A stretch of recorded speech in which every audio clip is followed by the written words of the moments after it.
Thank you, Donald Kohn, for joining us here tonight. We're thrilled and honored to have you with us at the Dallas Fed. Well, it's great to be here, Rob, and great to be with you. What I was going to talk to Dr. Kohn about first is a little bit about his career, and then I want to talk a little bit about the current economic situation. But let me start and ask you, Don, what made you decide to become an economist? Rob, I took economics for the first time as a sophomore in college. I was looking around for something that caught my interest, and it grabbed me right away. I loved the way it was an organized way of thinking about one aspect of human behavior, that it had an empirical and a theoretical basis, and most importantly, I think from my perspective, you could use economic analysis to try and make people's lives a little better. So it really, I was, as soon as I had that intro course, I was on my way. So after you got your PhD in economics from University of Michigan, you went to join the Kansas City Fed. And as you and I have talked, I'm from Kansas City, and you spent 5 years at the Kansas City Fed. What made you join the Fed? So, well, it was my policy interest.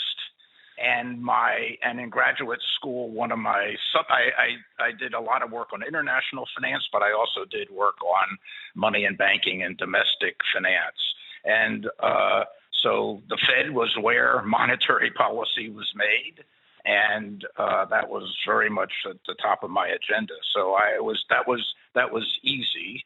The Kansas City Fed was an attractive place for me because it was a relatively small research department. I felt like I wouldn't get shoehorned into a small niche. I could move around and develop my interests.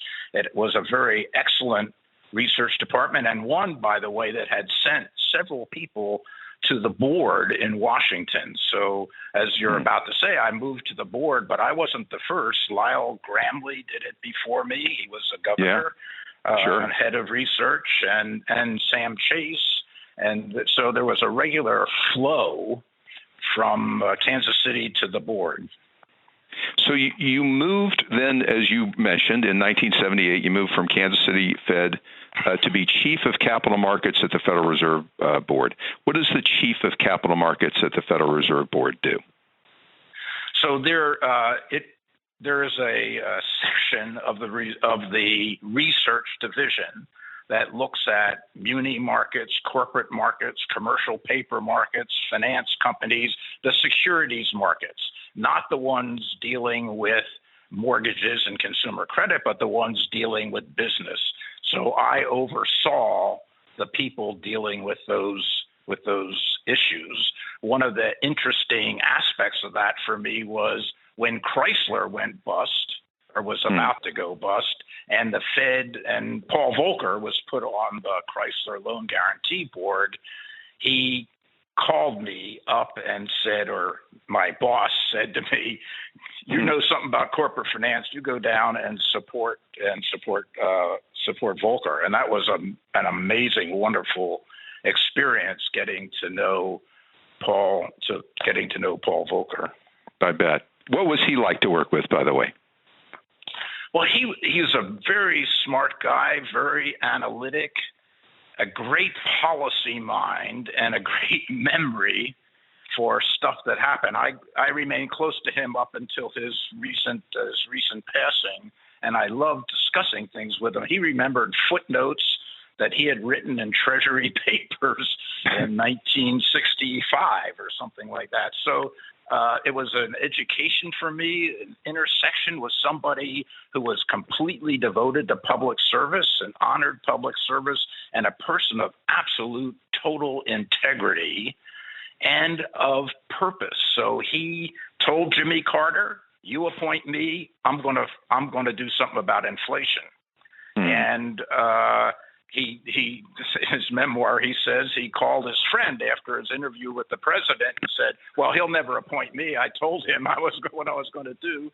And Carter, to his credit, called him back the next day, and I said, I want you, and I want you to do something about inflation. That's great. Paul Volcker surely did that. All right. So through most of the 80s, you had a number of jobs in research, as you were Deputy Staff Director for Monetary and Fiscal Policy, and then Director, Division of Monetary Affairs at the Federal Reserve Board. And then you ultimately, in 1987, you became Secretary to the Federal Open Market Committee. And right. And for those who don't know, you might describe what the Secretary to the Open Market Committee does. So that's an organizational position, but it also has some important policy inputs. So the Secretary makes sure the trains run on time, the FOMC train runs on time, and prepares the minutes of the meeting. It was combined with my being head of this Monetary Affairs division. And in that role, I was preparing what was at that time called the Blue Book, which was a menu of policy choices for the FOMC. So I was deeply involved in the monetary policy process, both the technical aspects of it and the policy aspects of it, for 15 years before I joined the Board of Governors. And the chair of the Federal Reserve Board in those days was? Alan Greenspan. And so you worked with him for all those years? Yes, absolutely. Literally at his elbow, to his right? I'm not sure. It's hard to get to Alan Greenspan's right, but at least it would be for me. But and he would laugh at that. Yeah. But I was perhaps his right-hand man. That's right. He calls me his mentor when he first joined the board. I'm not sure how much credit I want to take for that, but yes. So we had a very close working relationship, and very different person from Paul Volcker, but I also greatly enjoyed working with Alan. I mean, he was open to suggestions. We had great conversations. He had a wonderful mind for empirical economics and he knew the markets. He knew economics and a great intuition for where the economy was going. So that was a wonderful relationship, one that I've kept up since I've left the Fed, and he has too. So at that point in 2002, you were asked to join the Board of Governors, and I guess that was Alan Greenspan who asked you to do that. Well, actually, I had a call from the White House. Yes. Which said, your name has come up. Would you be interested in this? I walked down the hall to Alan Greenspan's office and I said, Mr. Chairman, I just got this call. He acted surprised. I have found out since then that he was not surprised. Yes, I would think not. Yeah. Right. That this was largely at his suggestion that the Bush administration turned to me to be on the board. And how did it change for you to become a member of the Board of Governors, and then a member of the Federal Open Market Committee, obviously? Yeah. So it was a pretty big change, actually, to being on the staff to being on the board. When you're a staff member, you can provide the best evidence and the best analysis you can make to the board member, but ultimately, you're not responsible. They are. And you can always say, why did those idiots do that, right? But right. All of a sudden, you're one of those idiots. And you're responsible for making the thing. And a big change for me was going from a very private inside role to an outside role. So making speeches, I never went on TV, et cetera, but I did give speeches that I tried to use to illuminate what the Fed was doing and why it was doing it.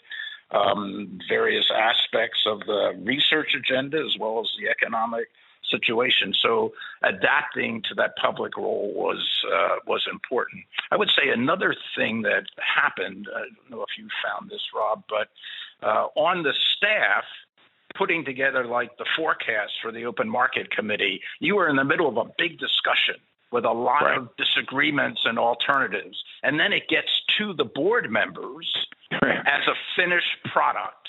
Right. And it's really hard to get the staff, even though some of these were my best friends, to get them to disagree with the thing and tell me where the points were. So it was a little bit isolating to move up to the decision maker thing, but it was a great experience. And I'm certainly glad I was there. And I'll just say for the audience, just at every Federal Open Market Committee meeting, we receive the board staff's economic analysis, either international, domestic, other subjects. And your point is what goes into that is a lot of debate and disagreement, but by the time it gets to us, it looks like there's a great amount of unanimity. You wouldn't know how much disagreement there was.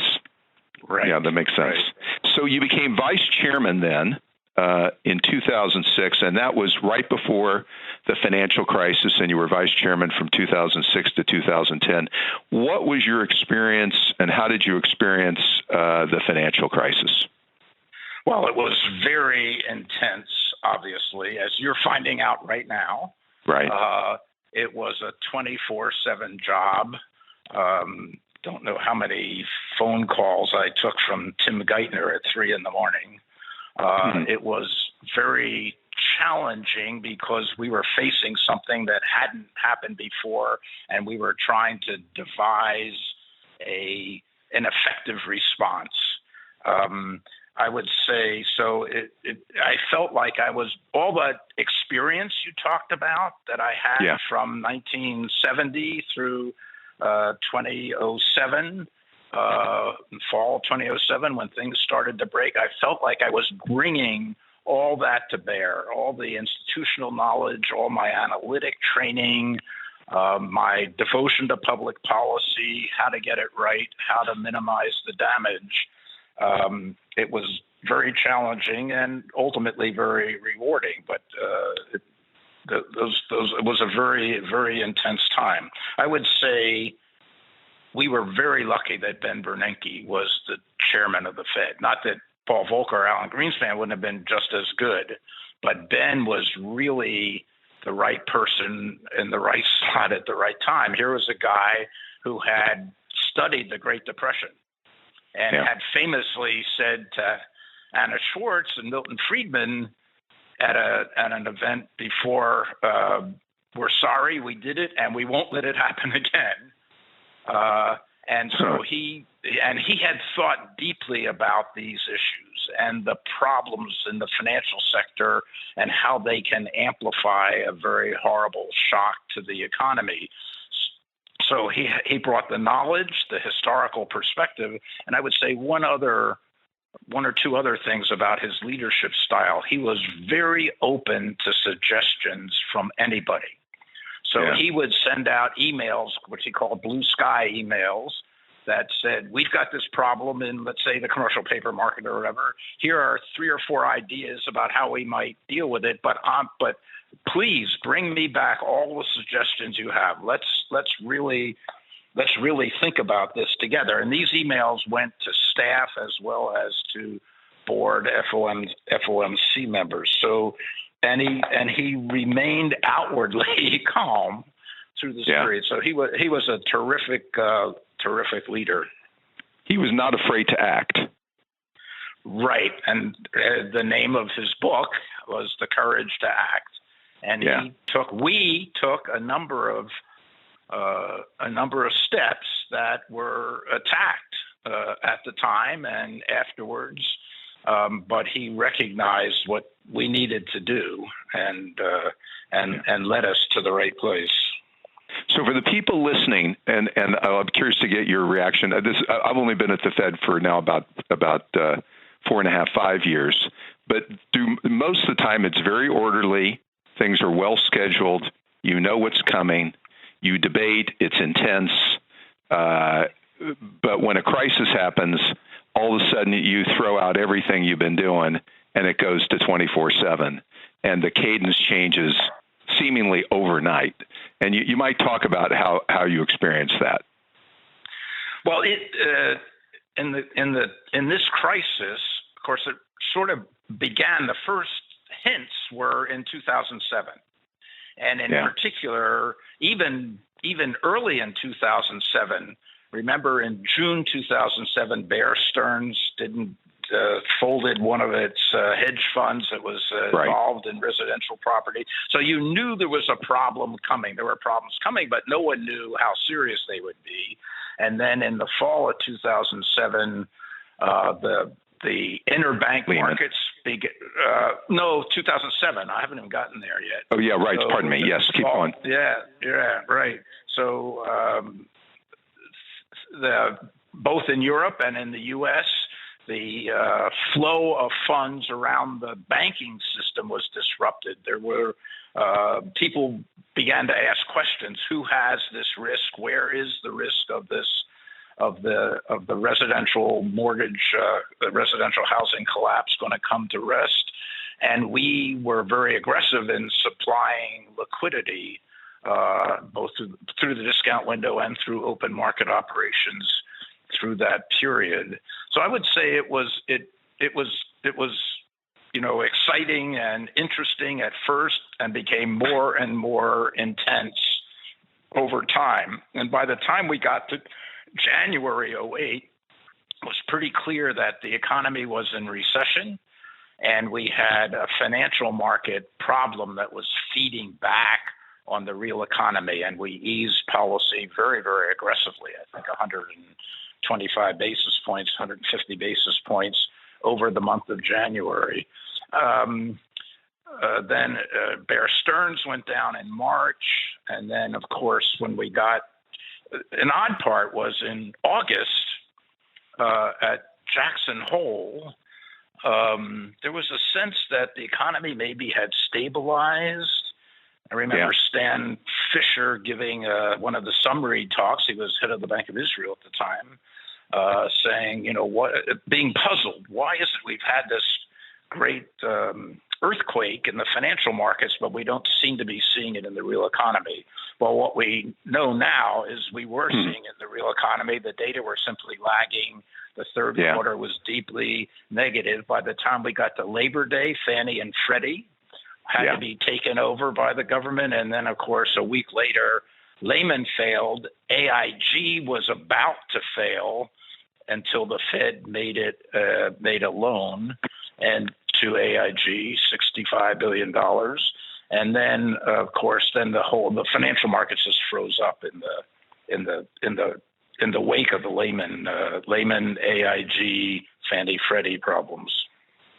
So one of the big developments out of that crisis was a dramatic change in the regime for bank capital and stress testing, and a totally different approach to macroprudential policy. What are your comments on those changes and how they came about and how effective they've been? So I think the stress tests, which we first did, the Fed led the first stress tests in February, March, and April of 2009, and they were hugely consequential.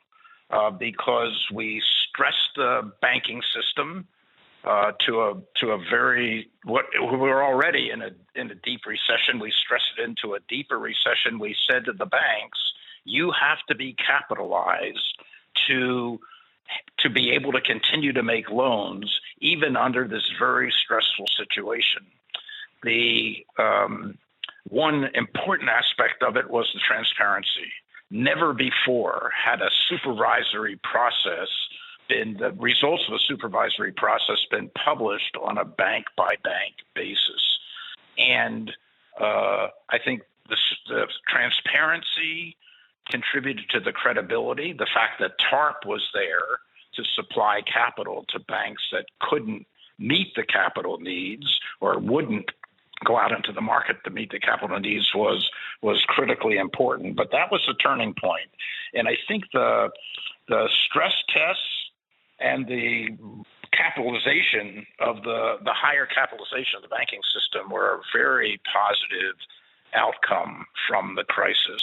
So the stress test telling you horrible things can happen to the economy, but the banks still have enough capital to continue to lend to U.S. businesses and households. They don't, unlike the crisis, where a freezing up of credit made a bad situation much, much worse. Yeah. At least for the banking system, the public could have some assurance that there was enough capital there, even in a very, very bad situation. And the stress test was a key element in making sure that was true. I think and I've said this in public speeches, that the stress test was one of the great inventions of the 21st century. Yep, I agree with that.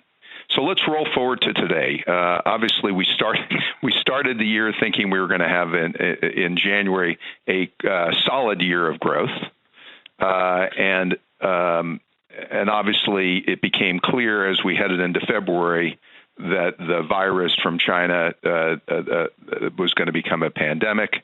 That COVID was moving to Italy, South Korea, Iran, and eventually here. And in a very short amount of time, we realized that we had a very severe problem with the containment measures that we instituted. What's your assessment now of the economic situation in the United States and the Fed's reaction to it, and obviously Congress's and the Treasury's reaction to it?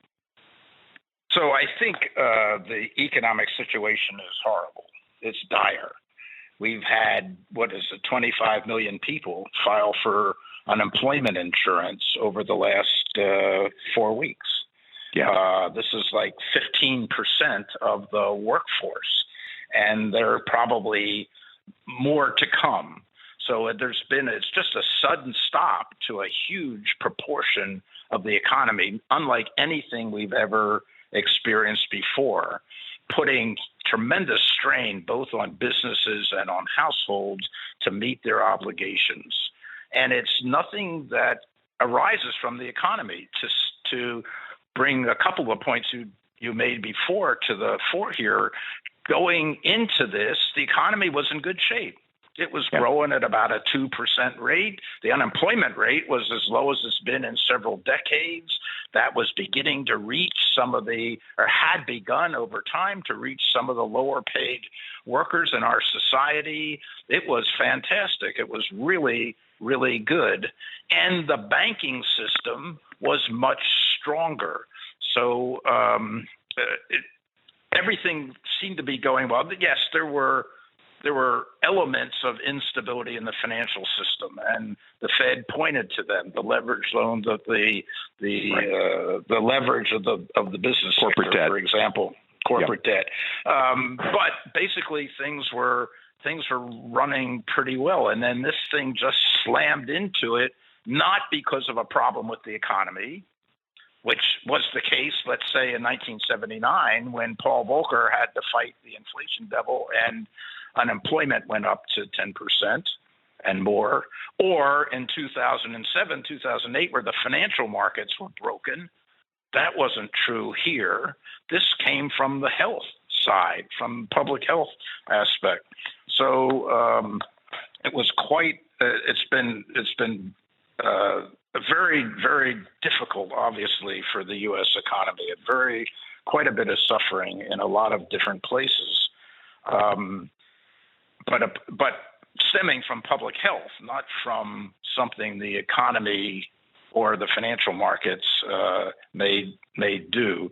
So I think the Fed's response has been very, very good. So you guys recognized pretty early that something bad was happening. You came in with your guns blazing and monetary policy, discount window lending, trying to help the Treasury market, the mortgage-backed securities market, perform better on a number of fronts. You recognized problems early, and you came in to solve them. And I think it's critical. I think the goal here is there's nothing you can do about the depth of the recession. That's kind of given by the health issue and freezing out. But you can make sure that the financial markets don't make it worse, and that the financial markets will support the recovery of the economy as the health crisis passes. And I think I think the Fed has done quite an exemplary job with that. You also asked about the Treasury and the Congress. They were a little slower to get onto this. There was a denial in certain quarters about the seriousness of this issue, but boy, they have acted with alacrity over the last couple weeks. I mean, there's a hole in the economy, and I think it's actually best filled with fiscal policy, right? Giving people income, supporting businesses so they don't go under. And if we can reduce the scarring, if we can keep these businesses alive through support from the fiscal authorities, through support through the Federal Reserve, then they will be there on the other side of this valley. So I think both the Fed and the fiscal authorities have, in the latter case with a lag, joined up to act to, as the Fed keeps saying, to keep credit flowing to businesses and households. I really, as an aside, I like the narrative that you're telling when you do these, when the Fed does these things. So this isn't to support the banks or support the financial markets. It's to keep credit flowing, and that's what's important here.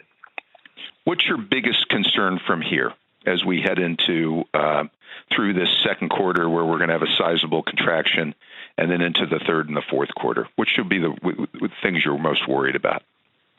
So I think anybody has to be most worried about the public health aspects of this thing, and getting people back to work, making sure that the health side allows the economy to recover. And so anybody's biggest worry has to be to minimize the damage from the virus and to give people confidence that they can re-engage as the economy begins to open up. So testing, tracking, isolating people, this has got to be the first order of public business here. That's not the Fed's business. It's not the Treasury's business, but it is the most important thing. And we all owe a huge debt of gratitude to those folks on the front line of the public health emergency who are literally putting their lives at risk to make our lives a little less risky themselves. Yeah, amen. On the economic side, I think the risk I worry about is that this will carry on for long enough that it does permanently scar the economy, or at least it leaves scars that are there for a long time. And I'm thinking both on the supply and demand side of the economy.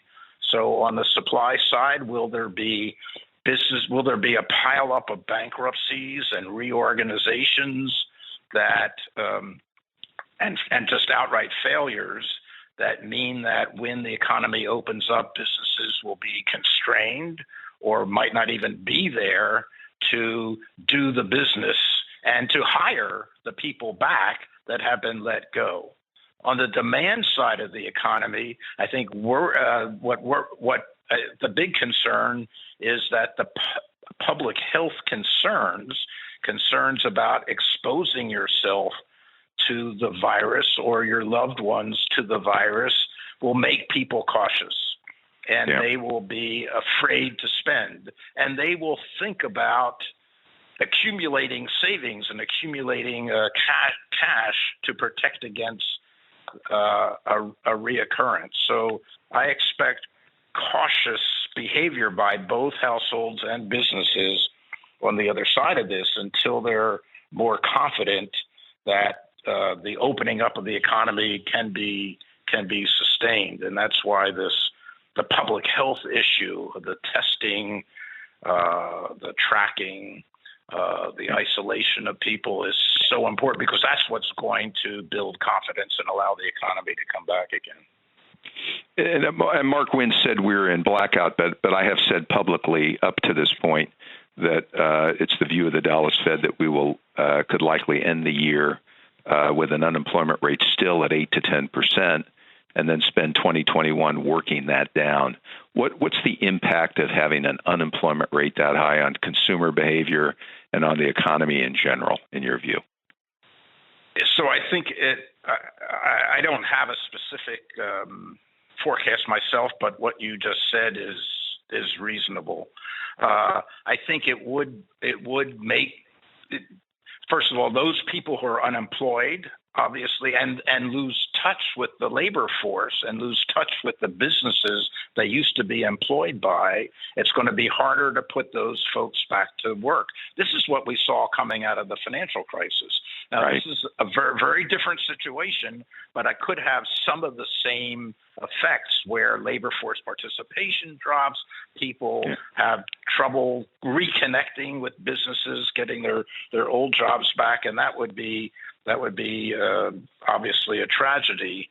And on the business side, if they turn more cautious because things aren't recovering very fast and capital spending doesn't pick up, and that has feed through to productivity issues.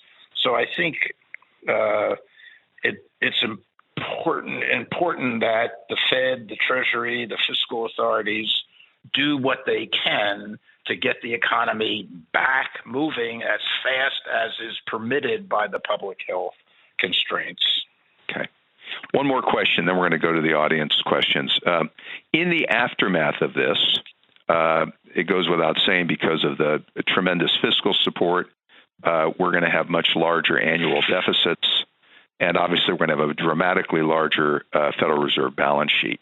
What are the implications of those two things for the economy going forward, and what are your thoughts on how we should manage that situation, the aftermath of this? So on the Federal Reserve balance sheet, let me start there. I don't worry about the size of the Federal Reserve balance sheet.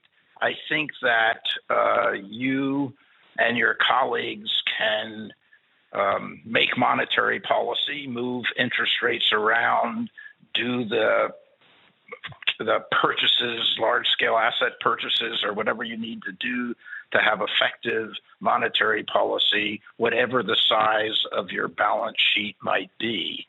Right. I mean, it would be great if circumstances allowed you to wind that balance sheet back down again the way you were doing before all this hit. Right. Put more of it back into the markets, give the markets these Treasury securities, make sure that the Treasury and the fiscal authorities are disciplined by the need to raise money in the market so they see the effects of what they're doing. But it's not in no way is this balance sheet going to cripple your ability to make monetary policy. What is a problem is you have interest rates already very low, so all those factors having to do with trying to make monetary policy at the zero lower bound are still there. This is what you and your colleagues were studying in the quarters, months leading up to this, and I'm sure we'll return to when you can take a deep breath and consider that. On the deficits, I think obviously the markets aren't worried about them. Interest rates are very low. This is, as I said before, I think the right way to fill that hole is actually more with fiscal policy than with credit, if at all possible. I mean, if we fill that hole with credit, making lots of new loans to businesses and households, but particularly businesses, are going to emerge even more levered than when they came in. And that has longer-term implications. So I think fiscal policy is really important. I don't worry about the size of the deficits now. I do think at some point we're going to have to – it raises the risk that at some point down the road that the markets begin to wonder whether the Fed will hold the line on inflation and how willing the taxpayers will be to fund all this all this. So as interest rates begin to rise, we could see a bit of a feedback between the federal debt, which will become much more expensive to fund under higher interest rates, and pressure on the Federal Reserve on the inflation not to hold inflation down. But so there are risks out there, and I think although I wouldn't let them stop me if I were a congressman from being very, very aggressive with fiscal policy right now. I really would want to think about the long-term trajectory and how to bring it back under better control. We were already facing challenges from demography before this crisis hit, and that everything's just been notched up. So I think we, as a country, we do need to come to terms with affording what we've promised people, but now is not the time to worry about that. Okay. All right, Mark Wynn, let's go to questions. Okay, so here's the first audience question. What are your thoughts on the shape of the recovery? U, V, W, or reverse J? I'm not sure what a reverse J is. Oh, I see. So I don't like the letters. You can see already. I mean, I think I think it's much more productive to think about the analytics behind these things. I think I worry, as I said already, that the longer this goes on, the harder the recovery will be, because more households will be in trouble, more businesses will be in trouble, it'll be harder to get out. I don't expect a really sharp recovery. It would be great. And as Rob and I were talking, coming into this, the financial system seemed to be in pretty good shape. The economy was in great shape. So in some sense, you could reason, well, just take this problem away and that great shape will reassert itself. And I think that might have been true if the problem went away quickly and it went away in a permanent way that people could have confidence in. But I guess because I think the likelihood is that people will be worried for a while, that it's going to be a more gradual recovery. Keep going, Mark. Okay, the second question. Does the Fed undermine its credibility by punishing savers with low interest rates and forcing investors to invest in risky assets in a search for higher yield? No. That's the short answer.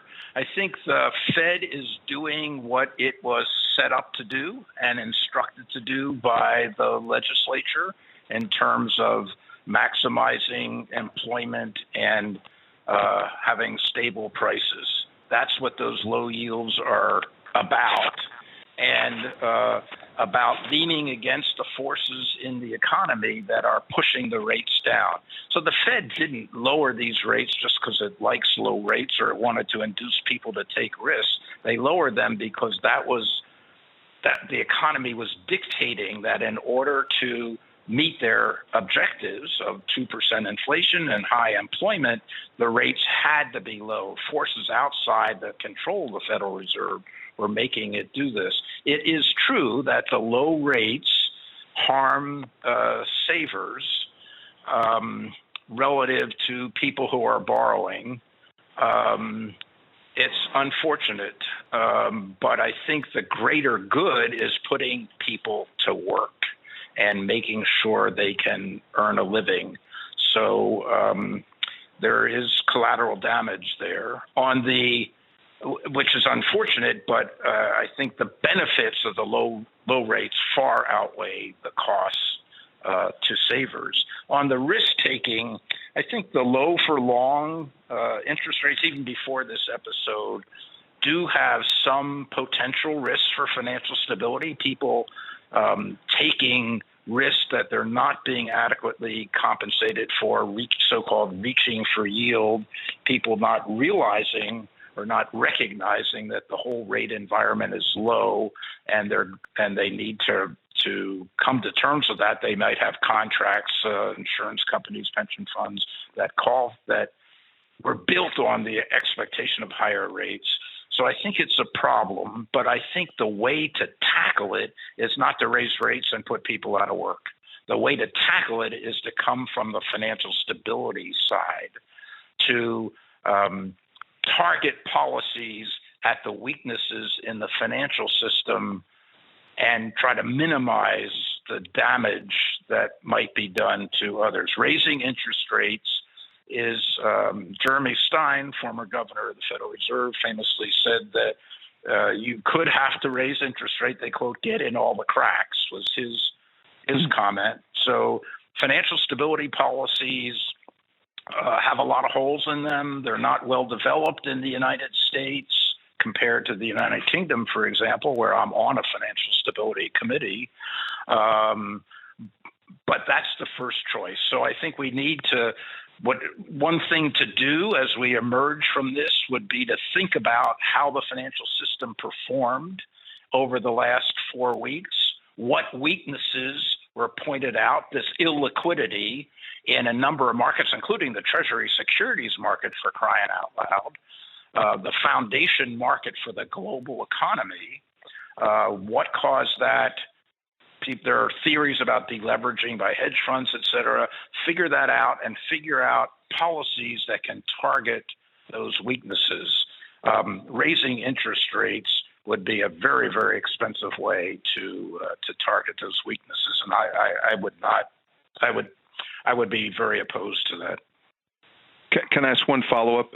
Sometimes it's often asked, while we're lowering rates and we're doing QE, yes, it's helping to stabilize markets and the economy, but it has an effect on elevating asset prices, which may further accentuate wealth inequality in the United States.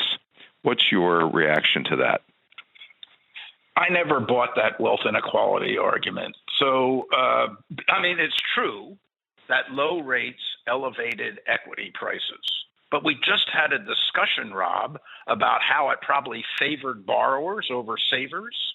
Yeah. Would you want to take a guess as to the relative incomes of the borrowers and the savers?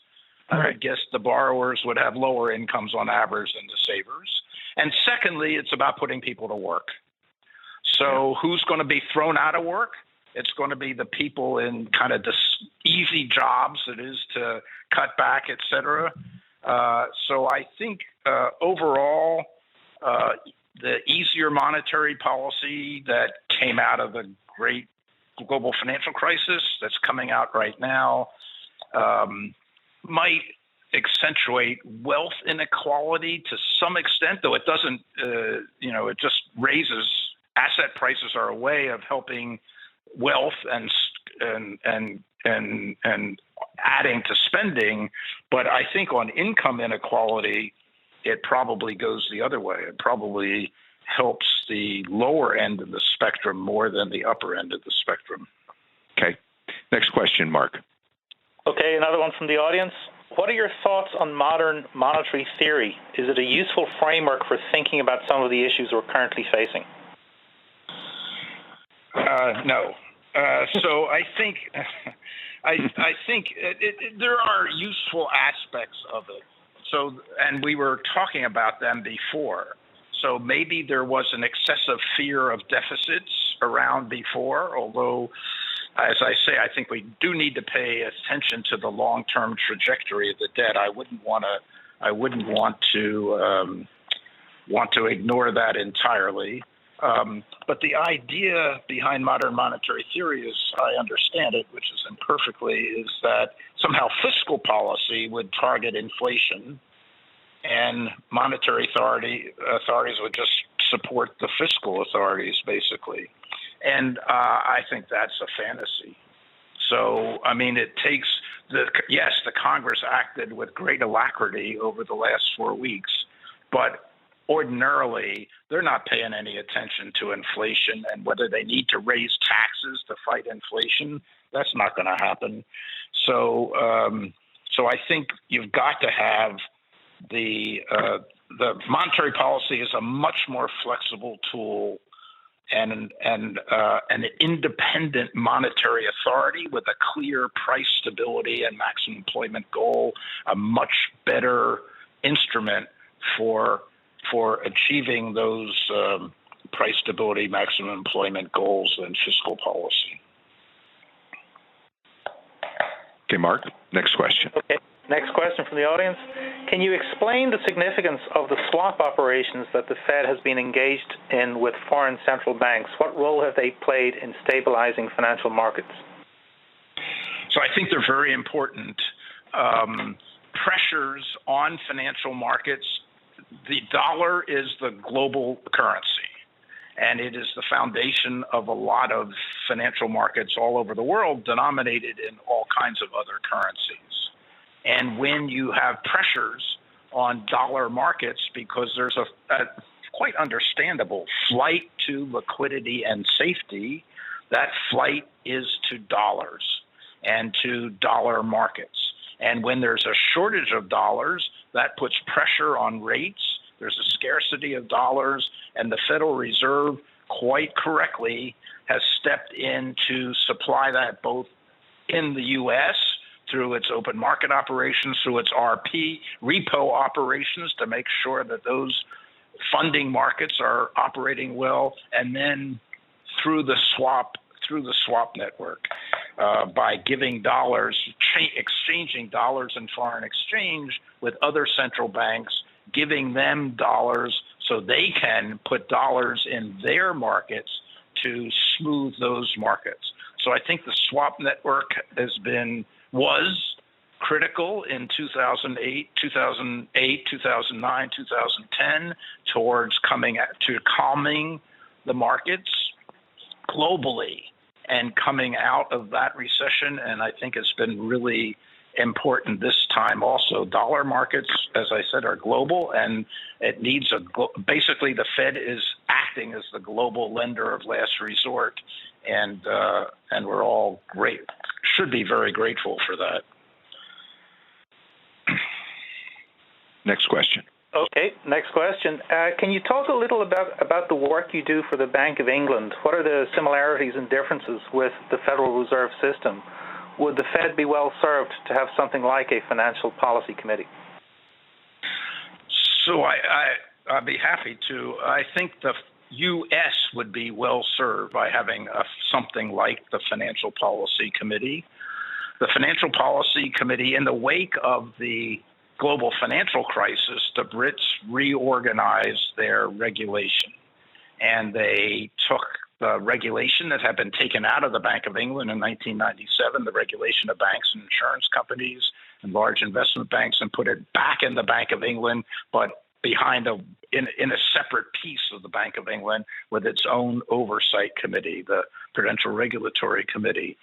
And but they also said, look, and they set up a conduct authority to take the consumer stuff and some of the market conduct stuff and put that in a separate place. But they also said there's a piece missing here. The piece is macroprudential policy, somebody looking at the whole system and seeing where risks are building up at the system and having the responsibility for building up the resilience of the system to those risks. And that's what our job is on the Financial Policy Committee at the Bank of England. So we look at the whole UK financial system, and of course the UK financial system is very open, so we have to look at the global financial system. So we also worry about business leverage in the US, about leverage everywhere in China, for example, but mostly focus on the UK, obviously. And then we have a number of tools we can use to address the risks that we see. For example, we're very active users of the countercyclical capital buffer. This was something that grew out of the financial crisis, where people said what we need to do is build banks' capital up in good times so it's there, and release it in bad times, release this thing so the banks can use that capital to continue making loans to businesses and households. So we have, unlike the U.S., which set the Federal Reserve set the countercyclical capital buffer at 0 in normal times. We set it at 1 in normal times for a long time, and just a few months ago, we said we want to raise it to 2 in normal times, just so we'd have some extra capital in the banks that could be used and released in a situation just like this. So we have a crisis now in the economy that Rob and I were talking about, and the Federal Reserve has done a number, and the other regulators have done a number of things to encourage banks in the U.S. to use their capital buffers to make loans. In the UK, we had another tool, this countercyclical capital buffer, which we had told the banks, we're going to 2 in a year, or over time, not in a year. But as soon as this thing hit, we released that. It went from 1 to 0. And that meant the banks had, relative to regulations, a little bit of extra capital that they could use to support lending. So that's one of our major tools. We've also worked in the housing area with loan-to-income restrictions, affordability, kinds of things to make sure we don't have a buildup of very heavily indebted households who, when bad times hit, will cut back on consumption considerably and endanger the banking system. So it's been fascinating to be part of this. I think macroprudential policy, as I say, is really, although people talked about it for a long time, or since the early 2000s, this is actually implementing it. We've been on the cutting edge, and it's been a wonderful experience being inside a major policy committee at a second important central bank. Not many people have that privilege. So we just have a few minutes left. Let me ask you, Don, who are some of your role models, that people who've inspired you? Well, I think we've already discussed several of them. Paul Volcker, for sure. And we discussed his integrity, his analytical powers, his devotion to public service. Alan Greenspan, in his thinking about the economy, his intuition, his willingness to ask questions and to look at empirical evidence. I go back and eat lunch with him every couple of months, and I feel like I'm in a time machine. I go back to his office, and there are just stacks of paper, and a research assistant is bringing in regression equations. So, and then Ben was just wonderful. We already talked about working with him in the crisis, how great that was.